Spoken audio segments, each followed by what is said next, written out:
I want to talk to you about the information age that we're living. In 2003, Bill Murray, in this movie, legendary movie, was lost in translation. And today we are lost in information in the digital age. We don't know how to inform ourselves. We don't know how to deal with information. But it all started back in 1984 when Apple launched Macintosh. They promised that technology will free people and will free people from Big Brother. And this is what the promise of the Macintosh launch was back in 1984. But what it is today we have this guy who is the President of the United States who has been convinced to lie 2,000 times by the Washington Post. And one of his closest advisor is not talking about lies anymore. She's talking about alternative facts and invite us to think that it's new, right? But lying is not new. Fake news is not new. In 1939, Hitler invented or created fake news to invade Poland. It was totally fake. It was a good reason for him to invade Poland, and this is what he's done. And even in our culture, lying is old, is part of our romance, is part of our kind of romantic imaginary. But in fact, what is new today? The real new thing is not lying. And when you're spending a lot of time talking about fake news is no news. What is new today is the dissemination and propagation power. And the social networks have given us a fantastic, an immense, a gigantic power to share and promote and propagate things with our neighbors, with our friends, and with whoever. As a result, we don't see clear anymore, and we can't see what is fake from what is real. We are seeing a lot of things going by, passing by, like cows watching trains, passing by. We've seen something, but we don't know it anymore, and we can't develop our own knowledge anymore.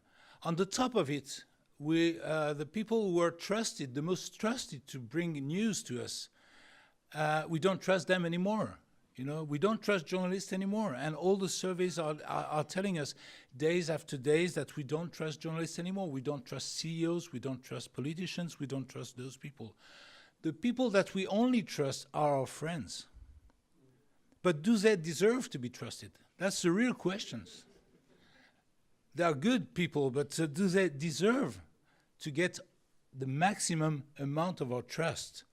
This is a big question. Because at the end of the day, what our friends are giving us, telling us, what do we do with it? We just share it. And ourselves, at our side, we become agent of propaganda, an agent of fake news, of dissemination fake news, because we are currently doing this.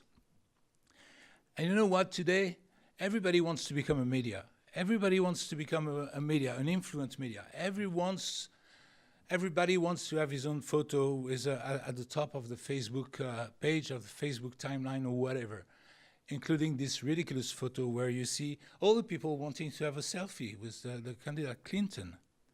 But the reality is that we are not sharing information.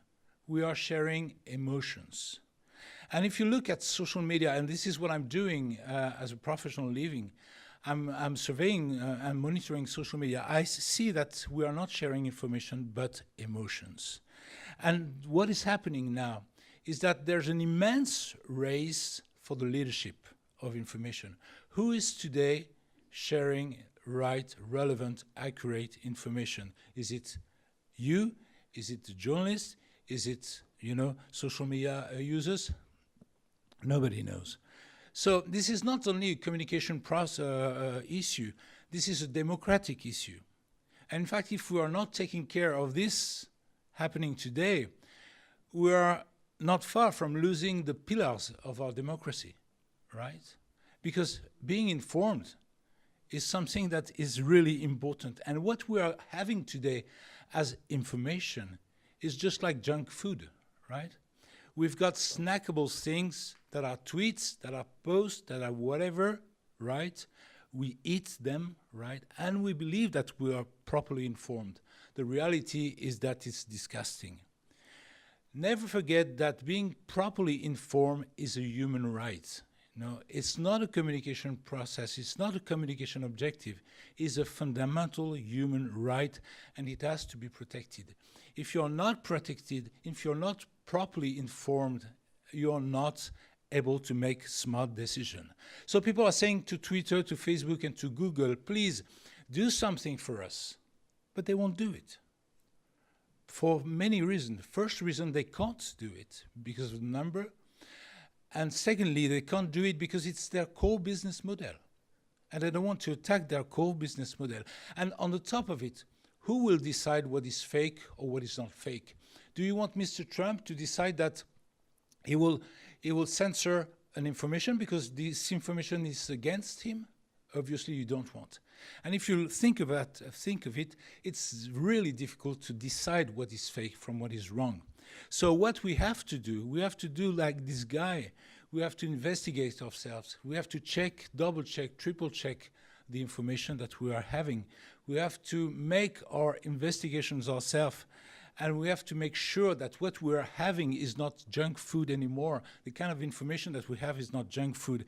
And we need to go back to school. This is me when I was 6 years old. Find me somewhere.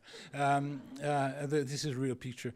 And in fact, we need to educate everybody, every single person on media information on the media society, because if not, we are all going to become stupid.